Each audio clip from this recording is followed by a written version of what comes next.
Is this loud enough? Yeah? Okay. I'm going to read what I think is Sheila's favorite story. Sheila was my professor, so I'm always keen to impress her. So she's I think I'm still carrying over from when I was in her class and trying to get an A at the end.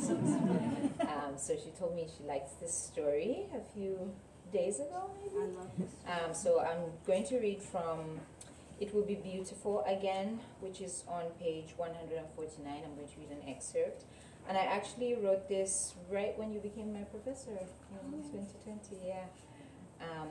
So I'll start with the proverb at the top, which says, Tubo cha uleta tunji, meaning tomorrow brings many things in Tonga. It wasn't always like this, stuck in a metal prison disguised as a hospital bed. There was a time when your throat thirsted for cold Fanta and sizzling hot vitumbua straight out of the frying pan. It wasn't always tablet after massive tablet pushed down with sugary milk in a plastic cup stinking of leftover detergent. Before the sickness burnt your blood into flames, it was beautiful. Remember? When you wore too much powder over the film of glycerin and wiping away the little brown river sliding down the side of your face, as the sun beat down on Lusaka, you would moan about the humidity. Oh my God. You'd find yourself with a flimsy handkerchief, its white cotton now muddied with the melted makeup. If it's this hot in April, we will have to walk naked in October. You'd guffaw that magnificent laugh, seeping between your red lips, slipping into everyone's ear, forcing their heads to turn in your direction. Remember Venzu, when you could slip your dainty feet into polka dot heels, which you'd bought for a steal in a pile of salaula at Soweto Market. Your shoes clicked through long hospital corridors into wards just like this one, with baskets filled with a dying relative's cravings. Jolly juice, bananas, big jars of strawberry yogurt. Did you even glance at the Project Cedar posters plastered to every tree trunk on your bus rides? Did you think about the big red plus over the skeleton? Did you think the big red plus over the skeleton would one day hang over your own head? When the doctor said tuberculosis, did he also mention how quickly it would slither into the rest of your body, sucking the flesh from your thighs, chest, and face? No. Which man had left more than the stink of sex in your 2-bedroom flat in Kawata when they left? Torn boxer brief Mwansa or forgetful Mwale? Who let you discover by bumping into him, his wife, and 3 children buying groceries in ShopRite that he was married? No. Maybe it was Nyambe, a secondary school teacher like you, whose I will marry you soon never came. You grind your teeth together and dart your eyes around the room, searching for a visible target for your dizzying rage, since none of those men have been to see you. What if it was Chipego's father? When you saw him last, he sweated on top of you in a musty lodge behind the university. What if? You gulp air. What if it was you spreading it every time you flung your head back, moaned as your thighs opened in front of you? No. Your eyes land on the Vogue curtains, the same color as the sky. Then the window gaping wide, allowing chatter, chirping, pollen, and fresh air into your hospital room. The droning TV, as usual, draws them with its regurgitation of international news. Clinton and Blair on BBC and CNN. The door is closed, but to your left someone stirs. Your grandmother. Oh, Kappa claps. You're awake. She fiddles with the porridge bowl, smells like groundnuts and butter. Then the bottle of pills and adjusts herself in the seat so that she can reach your mouth with the spoon. You scowl and blink back hot tears. Agagagol, yeah, please. Kappa begs you to eat. The meal was once your favorite, cooked with millie meal and milk first thing in the morning before you went to school. But you aren't 7 anymore. The supermarkets and tuntembas now stock sliced bread, buttercup margarine, and mixed fruit jam in loud red cans. Only the sores on your throat won't allow anything but porridge through to your stomach. So you drop your chin to your chest and keep your gaze on the spoon between your grandmother's wrinkled fingers, feeding you until the bowl is empty. Good, she says, patting your head gently and fluffing your pillow. Now you have the strength to take your medicine, another chore for your tongue. Even when your pills are crushed and diluted into the water for you to drink. You nod, willing the strength to return. You muster a whisper, "Where is she?" Atinzi, Kappa asks, pulling her eyebrows together. Chipeko, you cough out your daughter's name. Where is she? Her answer is to lather Vaseline onto the cracks of your lips. Pumuna, she insists. Even just a little rest will do you some good. Does she really believe that? That the rest will take away the sores in your throat, your fever and swollen groin? She stands to tuck the starched sheets around you. You want to claw out and scream, no! You want to slap the toothy smile off her face. Kappa pushes hair from your forehead, rubs talcum powder onto your chest, and wobbles to the other side of the bed to take her seat. She picks up her hymn book and sings you a song. Senamona gamubuga, senamona gamubuga. The melody pacifies the flames in your head and reduces you to the infant Kappa could once swing on her back and wrap into a chitenge, quelling your screams when your mother was away until you slept. Instead of a 32-year-old woman, a high school English teacher, a mother of a 10-year-old girl. Chipego. Your sight grows foggy, your face relaxed, your lids fluttering open and shut, head swaying to the tune. Senamona gamubuga, senamona gamubuga. Are you sleeping? Wake up. Are you sleeping? Wake up.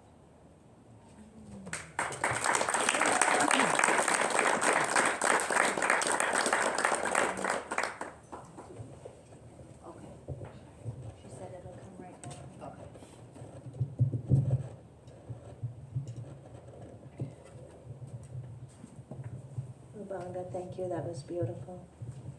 You're in for a real treat when you finish that story. That's just the opening section of it. I, however, read it during jury duty in the large room, sobbing. I texted her and said, well, now I'm in a room with about 50 people with tears streaming down my face, but it's really a beautiful story. So that's a great place to start with. One of the things I wanted to ask you about is start by talking a little bit about place, because most of the stories in the book are set in Zambia, in cities and in small towns, right, rural areas, all different places.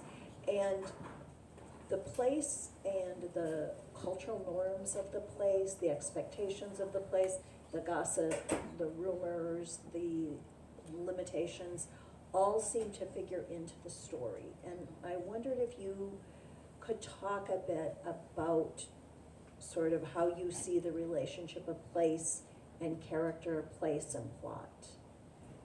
Sheila, I'm not in class anymore. What are we going to talk about? Well, do you want an easier question? No. Just, they're all going to be like this. What do you like to eat for breakfast? Yeah, that's easier. Right. I think the way that the place shows up in the stories is a reflection of probably just my childhood. I grew up in so many different places of Zambia. And the beginnings of a story for me starts with a memory, something interesting that I'm thinking about. You know, a place I've seen, a place I've gone to, or like a conversation I've overheard. So when I'm writing, I don't think I'm thinking about it very intentionally of how the place is going to factor into how the story itself is read. Mostly I'm curious about the people that are telling the story. And I think the reason maybe why place shows up prominently is because when I'm creating the people of the story, I'm always curious what those people would observe in the place, depending on their age, you know, whatever demographic they belong to. I possibly learned this in your class, thinking about how we don't always observe the same things, even in this space. Like those of us that are here for the first time might be observing different things about this space, and those of us that have been here several times will be observing different things. So I'm always curious what would be observed about this place differently from my observation of the place, based on the differences between that character and myself. Yeah. So place and the observations about place as a way of giving us insight into who this person is. Yes. In the way that they're responding to their world. If the place is as kind of contained as a hospital or a church, or if it's, the village itself or the neighborhood or the market or wherever their larger gathering spaces, the towns. Yeah, that kind also leads to another question I had, which is just like, these are all curiosities that readers have and fellow writers have. I know you have a lot of fellow writers in this audience who are curious about this too. So you said that your stories kind of start with a memory, and I think you might have said a voice, but what kind of draws you into a story? Because you're also a poet, you're also, you write nonfiction, you write essays, you write short stories, and you write novels. So something draws you into these stories, which are possibly more character-driven than these other genres that I just mentioned. But what is it kind of that hooks you and makes you keep going? Usually it's eavesdropping. Usually it's that I'm eavesdropping on a conversation, and something is said in that conversation that I can't stop thinking about. Wait, it's an imagined conversation No, or a real one? often it's a real one. So in this story, the line that I remember the most, I think the starting line for that story was the word tuberculosis. So I was on a bus many, many years ago. I didn't even know that it would turn into a story. I think it must have been 2007 maybe. I was on a bus. I wasn't even writing at the time. And the bus was really quiet. The bus ride started off right before the hospital where this story is based. And two guys got in and they sat at the back. And like I said, the bus was really, really quiet. It was a small bus.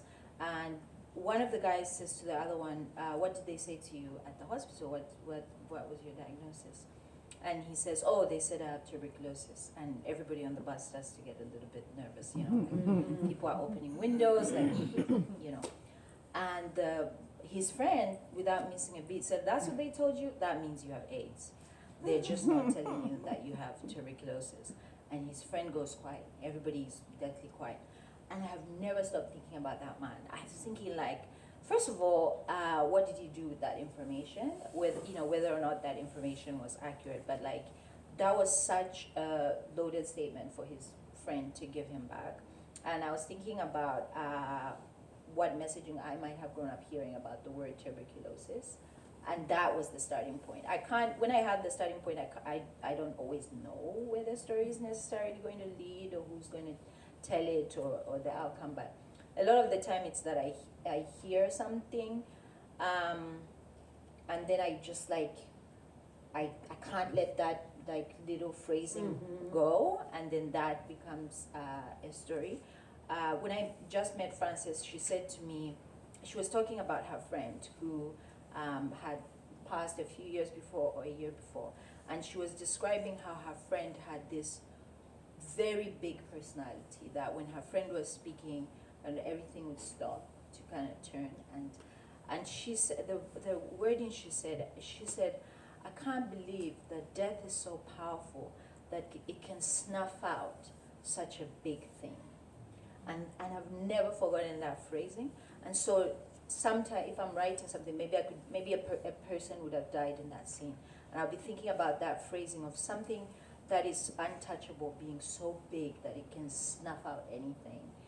So it's often things that people say in the day-to-day that I'll be like, oh, that was, I've never thought about that. I wonder where that could go. Yeah. And then how far do you tend to get into well, I know it's different probably for the form, but let's say because this is a collection of short stories, how far do you feel like you get into this story before you think, yeah, there's something here, or no, there's nothing here? I honestly couldn't tell you. There are probably a lot of stories on my computer that aren't finished. This collection has a lot of stories that I wrote during my MFA because the assignments were due.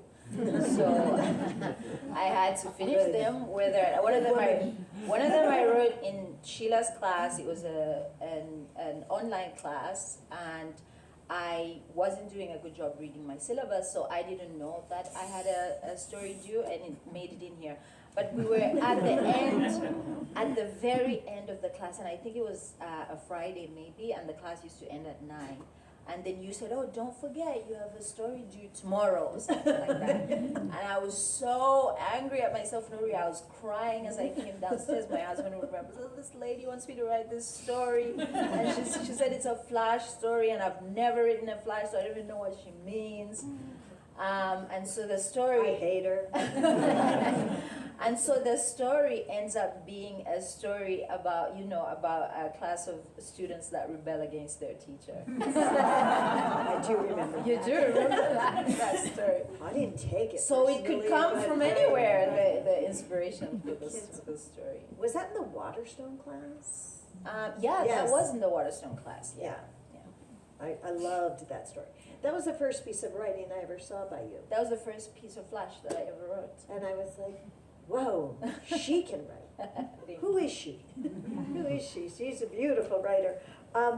So, congratulations on this winning the Drew Hines Award. Thank you. That's huge. If anyone in the audience doesn't know, that's like a very prestigious award. And I see they did announce that in your bio. That's why you have to update that.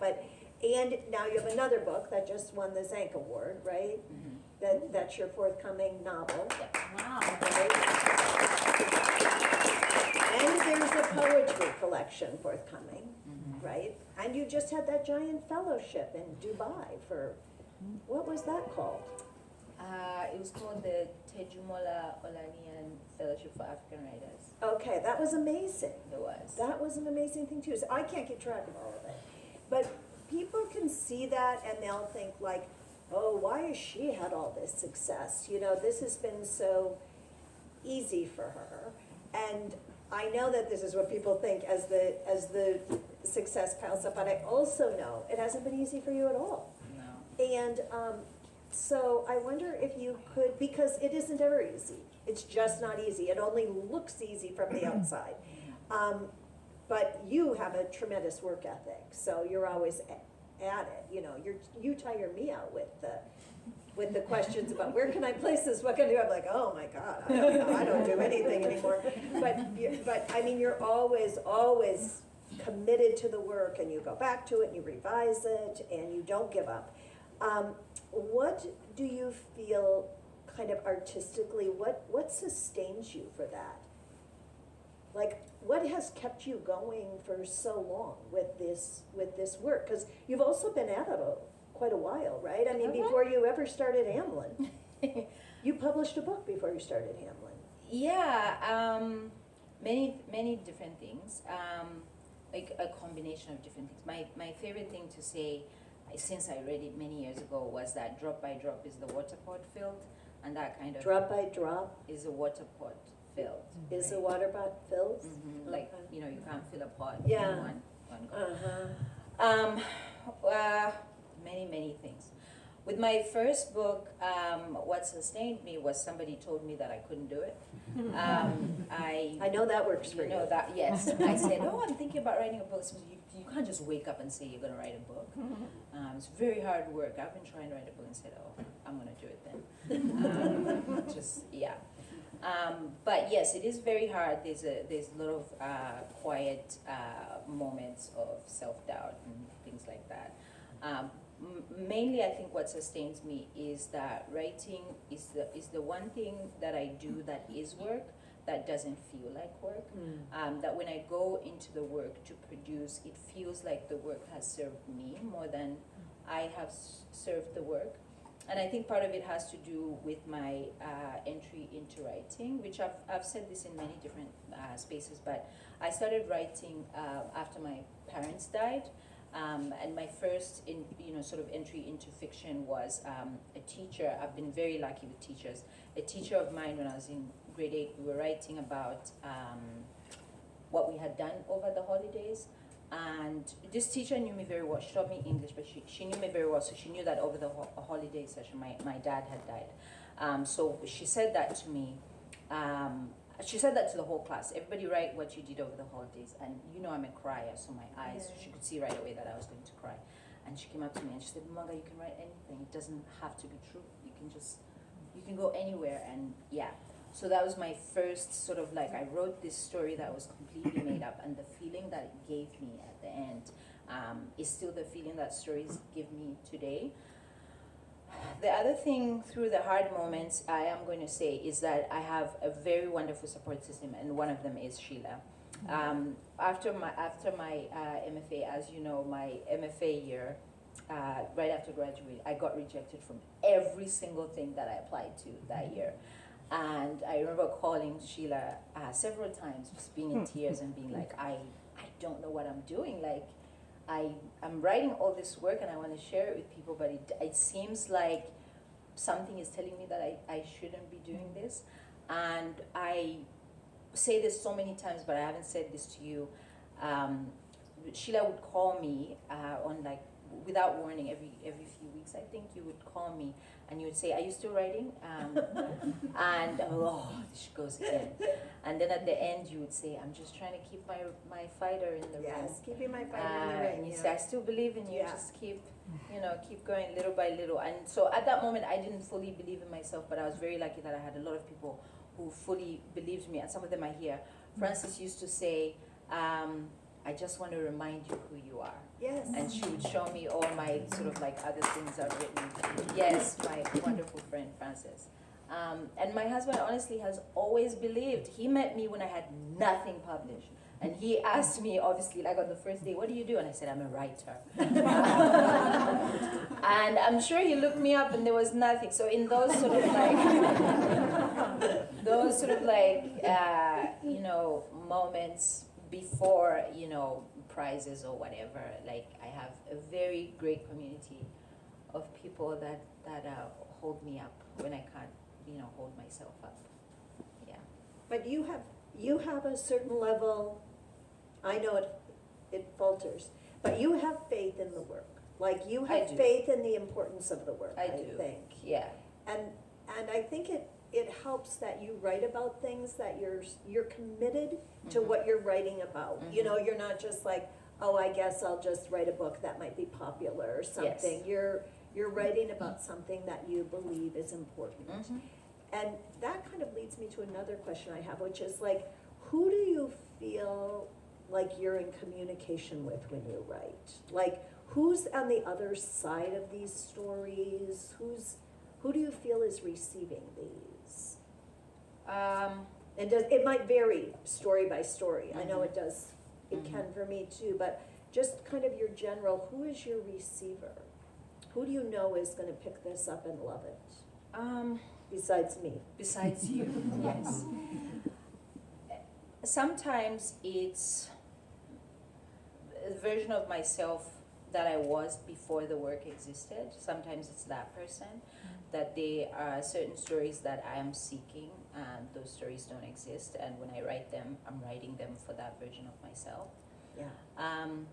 A lot of the time it's my mother, who is in this room is never going to read these books, but surrounded me with so much literature by African writers, and she wanted to be a writer.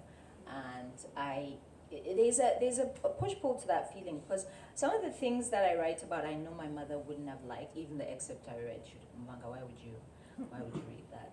Why would you write that? But there's a conversation that I'm having with her that I would never have in the physical way and never got to have. And so there are certain questions that I'm asking of the woman that she was and the woman that she could have been. And then everything is honestly in conversation with Zambia. All the different beautiful and not so beautiful parts of Zambia that I'm interested in archiving in, love that. in books. And I think a lot about my introduction to literature in high school, like really studying literature, and how none of the books we read were Zambian. They were beautiful books, but there's something about being taught that to be good literature is something outside of your own experience. So a lot of the time when I'm, it's not my favorite story, but a lot of people say it's their favorite. One story that I always think about is Inswa, when I was writing Inswa, how I was thinking about, I didn't want to describe her first kiss, the feeling of her first kiss, as a feeling of butterflies in her stomach. And I was thinking, what insects did I see the most when I was little that had wings? And I thought, oh, I'm Inswa. And I was thinking how I probably wouldn't have had to think as hard if I had been immersed in more literature by people who spoke my language or saw the same things that I saw, things like that, yeah. I love that story. I know you do. I love that. Of course, I'm texting in real time, like my comments on the stories as I finish Yeah. them. So you would know which ones really delighted me. Yeah. That's really interesting. I mean, just the thing about the literature of Zambia, and also because you've started a literary journal of African writers. Thanks to you. Thanks to me too? Yeah. What is this? Well, we took the Waterstone. We took the Waterstone class. Okay. And at the beginning of the Waterstone class, you asked us, what is the perfect story to us? Oh, yes. Yes, and we all had these very big ideals of what the perfect story is. And at the end of the class, ultimately, when we picked the pieces, most of the pieces wouldn't have, or would have like 10 or 20, a list of 20. And sometimes the pieces, I still remember that piece that I said, I'll fight to the death for this Oh, story. God, yes. Yes, I was like, oh, no. And it only had maybe one or two of those attributes of what I deemed to be the perfect story.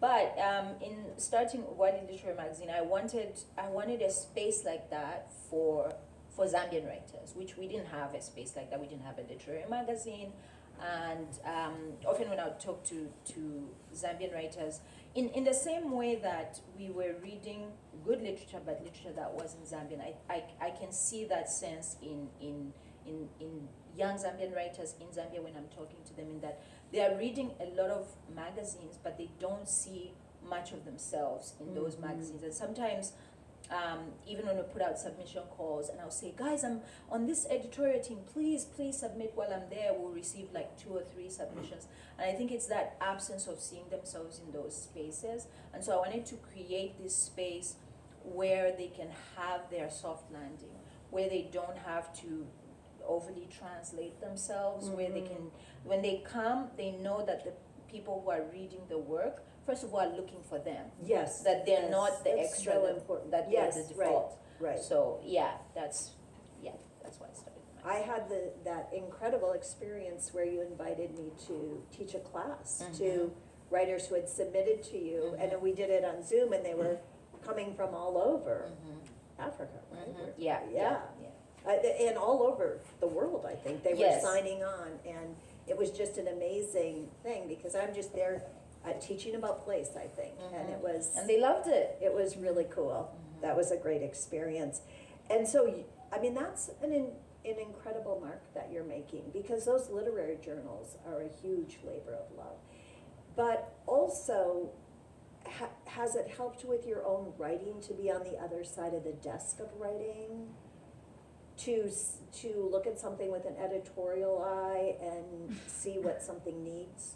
In the long term, yes. So, Yeah. I've had different editorial jobs. So the different ones that Oh, I've that's right, taken you have had it. yeah, the different ones have definitely expanded the way that I look at especially revision, the way that I revise my work, and sometimes the things that I'm thinking about. Mhm.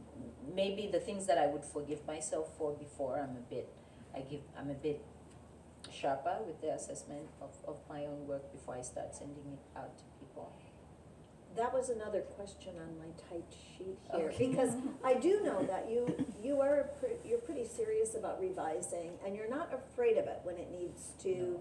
be done, or an editor says they want revision, you'll just dig in and do it. Mhm. And, but a lot of writers are resistant to it. Hmm. So was there a time you were more resistant than you are now? Yes, at the beginning, I don't know. I was tempted to say no. I've never been, but yes, I was.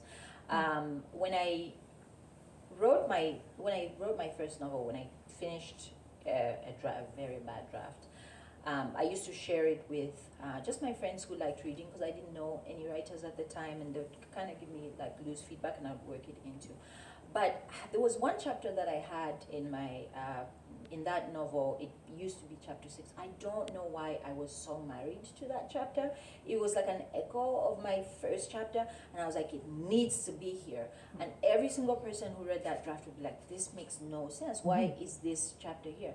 And I'd be like, you just don't get the vision, okay? The person who gets this is gonna get it. And then ultimately, and I knew to listen at this point, because I submitted that book to 100 places. I have a spreadsheet on my computer of all the places I submitted to, 100 places, and the 100th place said yes. And the editor, the first thing she said was, we need to get rid of this chapter. And at that point I was just tired, but I was like, okay, 100 people can't be wrong, it's fine. Okay. Let me just let this go. So I think it's just time that, Yeah. you know, I know how to assess sort of like what to take in and what to reject. But I mostly listen to you. To me, yeah. And you give me, Okay. yeah. But I'm a little afraid, because you were the person who said, I'll fight to the death for that. And then I was like, I'll do no. Did we take that story, by We the way? that did. you I brought share up? it in Oh, every of single course. class I teach. Yes. Yes. Yeah, you shared that story, or you shared the I fighting to teach the it. death? No, You no, no. teach it? I do teach it. I Oh love my that story. gosh. Yeah. Oh my gosh, that's incredible. Were you in there, Kristen, when she was fighting to the Yeah. death? You remember, right? It's date of death, It's right? date of death. Yes. Yes. Yeah, it was like, oh, Date of Death was Yes, the story. was Oh, the that story. was a really good It story. was, wasn't Okay, it? yeah, you Kristen were and I right. were I the never same. forgot We were on the right side of the You decision. were right, okay. I was like, oh no, this seems too scary to me. I don't know how far You this is remember gonna it, go. right? I think it was the pushcart nominated. It was. I said it should be a pushcart nominee. I was like, It this- won the push cart? No, but it was Our nominee nomination. that year. Okay, Yeah. all right. Okay, well, you're also brilliant. You're also brilliant. And this fierceness, you This- have a little bit of fierceness, but You are? but it's carried you far. It's carried you really far. And one of the things I love about your girls and your women in the stories is they've all got a bit of fierceness to them, and they're fighting against either cultural limitations, familial limitations, the educational limitations, what somebody's not going to let them do, and they don't always triumph They don't. with their fierceness, but they do fight. And I absolutely love this. It's just, her women are just so strong, and your girls are so strong. And do you want to say anything about that besides you'll fight to the death for him? I mean, I will fight to the death. I like rebellious women. I like Yes, that. that's right. Rebellious women. That I- might have even been the word I used. Yeah, I mean, they in that way, in terms of like their fierceness, maybe all the girls or women in this story, they're like little versions of me in that way. But I think part of the reason why I had them be that way is that, you were asking me earlier about who I think I'm having the conversation with. So I think my mother had 10 years to raise me. And I think the work that she put into me is a big reason for the way that I am today. But she was not like me at all. And I think when I have my characters push back against expectations, I'm probably having a conversation with my mother, asking her what might have happened had she not been as compliant with doing the things that were expected of her, because I'm always, I guess, asking what the cost of compliance is and what the cost of rebellion is as well. So yeah. Oh, I love that. Somebody write that comment down. Yeah, what the cost of compliance is and the cost of rebellion. That's so well said. And I do think you're taking that up all the time. And you've actually taken that up in your law work too, right? A little. The work that you were doing in Zambia. A little. And A little. and now you're also with misbehaving women in your feminist I studies. love misbehaving. Yeah, that's wonderful.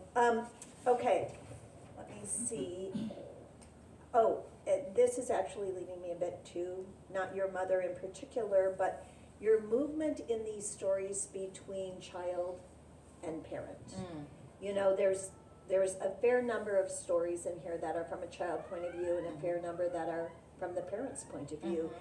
And what I notice about this, what I'm struck by, is that you know and understand something about being a child that you couldn't have written as a child, right? They're not stories that a kid could write.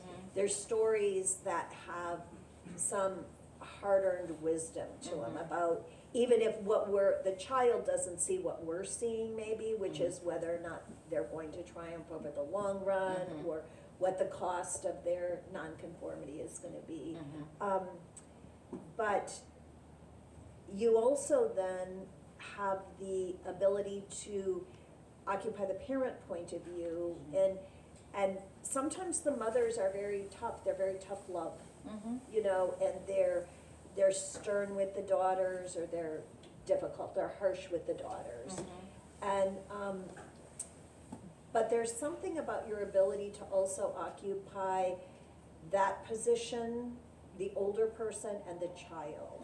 And that's a tremendous kind of imaginative leap that you're taking as a writer. Can you talk a little bit about the empathetic work of sort of moving between these two positions?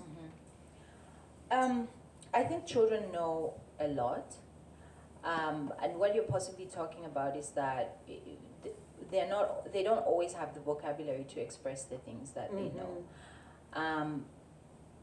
Because I experienced some very big things when I was little, I have the recollection of having a full understanding of the grief that I was experiencing, and observing that nobody was acknowledging, or like people weren't acknowledging my grief on account of my age, right? And I think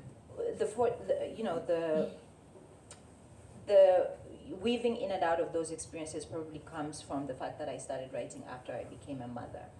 And I try to be observant of the things that my children say, or the quiet things that they say. And I know I was talking about eavesdropping, but I also gather a lot from the things that my children say. And it's in those like unexpected, they're pretending to be shy and not hearing what I'm saying, but they're going to talk about it later.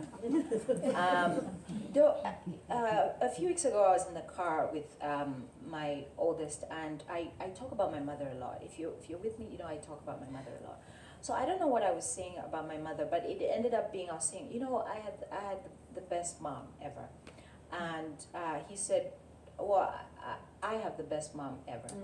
And it wasn't just that. He said, because I don't know her, I know you. And something about the phrasing of that, I don't know, something about the phrasing of that stayed with me, beyond the fact that he was saying something that felt complimentary. Or when I think about the concept of time, for example, right? Like you were saying, there are stories in here that only an adult could tell, but like with having been a child and stepping back into the experiences of a child. Yeah. So when I told you this, when I was going for my fellowship in Sharjah, it was my second time that I was going to be away from the kids for an extended period of time. So the first time that I was away was for 9 months, and they were quite young. So Monga was six, so that means his brother was 4. And I was gone for 9 months. I used to talk to them every day. I saw them in between, but 9 months is 9 months. So when I was traveling the second time, it was 3 months, and my husband and I were trying to reassure them, like, well, this time is a shorter time. Mom's going to be gone. Nothing's going to change. You're going to stay at the same school. We're staying at the same house. Trying to give them all these reassurances. And like I said, Bilo was 4 the first time when I left. And he said, he was eating his meal. He didn't say it in any like big profound way, but he said, oh, was it 9 months you were gone last time? And I said, yes. And he said, it felt like forever to me. Because it was, right? He was 4. And so 9 months out of 4, just thinking about how we experience time. And so as I'm writing now, I've been thinking about, a few weeks ago I was talking about specific experiences with my father, which until recently, I used to feel like my father did this thing all the time, right? And then when I went back and like reassessed this specific incident that I was talking about, it occurred in a specific year over like, I think like 9 months or something, and the Zambian school year is split into three-month sections. So this particular incident, if my father did it, he must have done it only twice, right, in my lifetime. But when I remember that moment, to me, it was like every single day, right? So I try and honor that like how true that experience is, right? Like, so in relation to him, how true it is that I was only gone for 9 months, and if we get to live the long lives that we hope to live, 9 months is going to be like just a slice of time. But when he remembers that, it's going to feel like my mom was gone forever. And it's true that I was gone forever. So that's, I learn a lot from them. They'll remind me when I'm saying, listen to me, I know this. They'll say, you learn a lot from us, Mom. And the proverbs that open every story in this, that's just to this book, right? Or is it to everything you write with the proverbs? No, they weren't. They weren't in the Morning Bird, but they are in the novel. They're in this, and they're in the poetry collection, Okay. and they also appear in some of the chapters in the novel that's going to come out next year. Okay. And it happened because Sheila pressured me into taking a poetry class. Yes, you did. Because I said, Everything falls at my feet. everything falls on your feet. I said, I don't want to take poetry. I don't understand poetry. Poetry makes no sense to me, right? I do remember you saying that. And then you said, oh, but your writing is already so poetic. You should try taking a poetry class. Maybe it might expand your writing. So I walked into this class like, oh, I don't even want to take this class. And I was saying, poetry isn't my mother tongue. That fiction is my mother tongue. And I said to the instructor, I said, the only way that I can see myself writing a poem is if the poem exists as a proverb. Because my first encounter with being told a story, like at school in like a big group, it would start with a proverb, right? And the proverb was a story unto itself, but it was also a precursor to the story that was about to be told. So I just went into this rabbit hole looking at proverbs and what the translation was, but how that translation couldn't fully contain the proverb, and that you could take it into so many different directions. So I decided to use it in the collection. I do remember how much you complained about that poetry class, and now you're having your poetry book coming out, so it was worth your time. Yeah. But the proverbs work for me, at least, and I'll be curious how they work for other people when you read the stories. But they're like a window. They're like an invitation, and they're also a surprise because they're a surprise as you move through the story and you get to the end and you rethink that proverb. Yes. Because it's not like the story is on the nose about the proverb. Yeah, because I think what made me like really fascinated with proverbs was the first poem that I wrote for that class. So the first poem that I ended up writing, it might have changed, but it started with a Bemba proverb, which translates to mother, carry me on your back, because mothers in Zambia carry their children on their backs with chitenge. And the second part of the proverb says, one day I will carry you on my back, right? This foretelling that, as parents age, they require the care of their children. And in the poem that it's a very commonly used proverb in Zambia, in so many different situations, they'll say that. And I was thinking how that, along with another song, a wedding song that is often sung by a mother of a bride, that talks about, and I think I use that proverb as well, that talks about this idea that the mother has aged and no longer looks as beautiful as she once looked. And the song says, I may not look, I'm trying to bring it to English as closely as possible, but the song translates to, I may not look as beautiful as I once did, but look at this star that I birthed, that I produced this beautiful, thing. And two things I was thinking there. And again, because I think about my mother a lot, I think about how young she was when she died, and when I was writing it, I think that might have been the year that I was the same age as she was when she died, so I was thinking about her a lot and what that experience must have been like for her, or might have been like for her. And I thought, that proverb, mother carry me on your back, one day I'll carry you too, is such a big part of Zambian conversation that it's almost equal to truth, and it will never be true for me. And so I was thinking about how the meaning of proverbs is different in everybody's mouth, and the meaning of proverbs is different in everybody's ear. And so when I really thought about the proverbs, I would really try and think carefully about what proverb could convey multiple aspects of this story. And I'm pretty sure that if we asked different people, they would take something different from that proverb. And that's the essence of proverbs in Zambian storytelling, but also in African storytelling overall. So I wanted to bring that to the narration of these stories. But then I'm thinking you have carried her, right? Yeah. Right, through this book, through the poems. Yeah. You have. Yeah. Okay, let's open it up for questions. I'm in charge of the time. Okay. Are there any questions for Mubanga? I was kind of intrigued by the idea of being so married to that chapter. I do think there's a place for that stubbornness and seeing things in something that others can't see. And I wonder about that struggle and whether you sort of worked some of those other aspects of that chapter and other things you were doing because you were so married to some of those ideas. Could you paraphrase that just so everybody could hear? Yeah, I think you're asking me about trying to find the balance between taking on what the editors say versus fully just standing your ground on what you believe. Yeah, it's a balancing act that I think I've gotten better at over time. There are some things that I really, really clung to in that novel, but at the same time, if I go back and read that novel now, there's so many things that I know now that I didn't know then, that is not the novel that I would write. So I try and think okay, well, the version of Mubanga that existed at the time, this was the best novel that she could write, and I'm very proud of her for doing that. But obviously over time there are things that I've held on to. So for example, with my the novel that's coming out next year, remember I told you how I was fighting for the title, because the title is a Bemba word, and I knew that I was going to receive resistance about, audiences aren't going to pick it up on the bookshelf because they don't know what this word means. But no matter which English title I tried, it never felt like the true title of that book, and that only this word encapsulated the title of the book.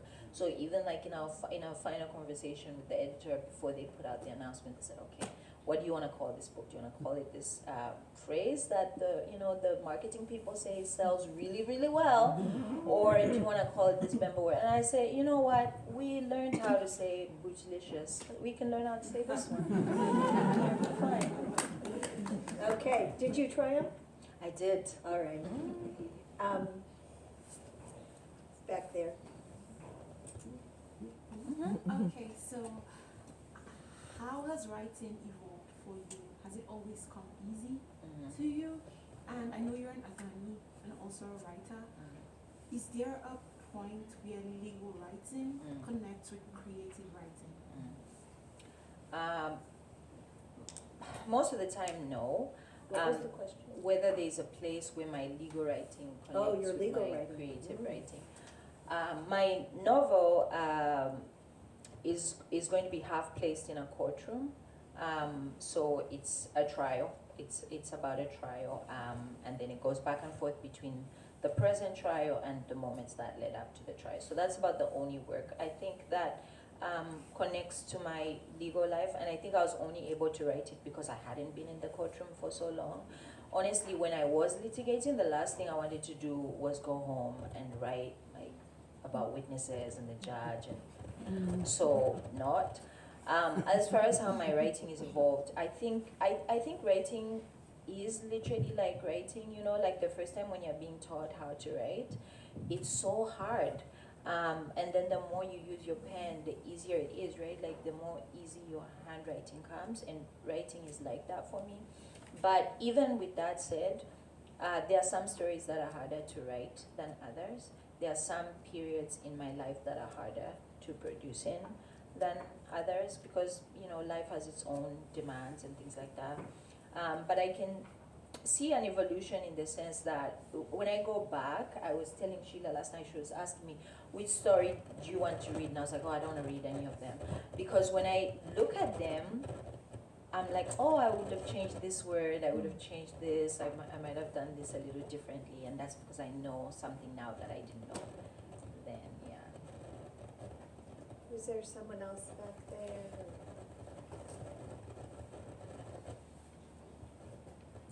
What kind of inspired you to start writing after you had kids than before?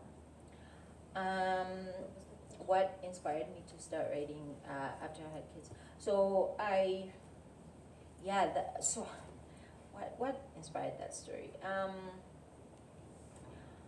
I used to go for lunch between court cases. So when I was a prosecutor, I would be at the courthouse from morning to like 5 p.m. And then at my lunch break, I would just cross the street to go to this pizza place.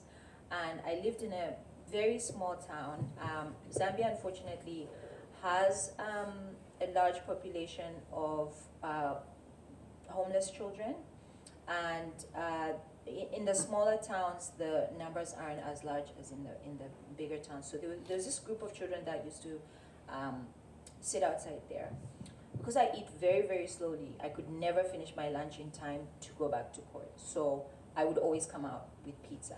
And so I came out with it one day, and then the next day they were waiting for me, right? So I would come out with it, and they'd kind of talk to me and chat.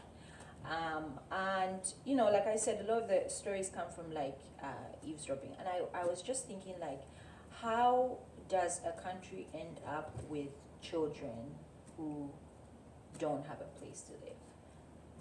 And so I started reading back, like going back into like the archive of how Zambia ended up with those numbers. And, you know, this is like going back, but my first novel is about the AIDS crisis years in Zambia, and how the numbers of people that were dying were just so large that even for a community that has such a big extended family system, that the extended families could no longer absorb enough of those children. And so then it became a cycle of like the children that ended up homeless in the 90s, you know, were raised on the street and then had children, and so on and so on. And obviously there are other factors that play into that. But I was looking for a book about this. Like I was looking for a book that focuses on the story and not the statistic. And so, and then I shared this with somebody that I knew. I said, I think I want to write a book about this. And he said, you can't just write a book. Like, that's hard. I've been trying to write a book for, I don't know. And then I said, okay, well, I can. And so I did. Yeah. And that's your first novel, And Morning that's my Bird. first I don't know if that novel is here tonight, but that is a fantastic book. Thank you. Absolutely love that book. Okay, I think we should go to the signing then. Thank you.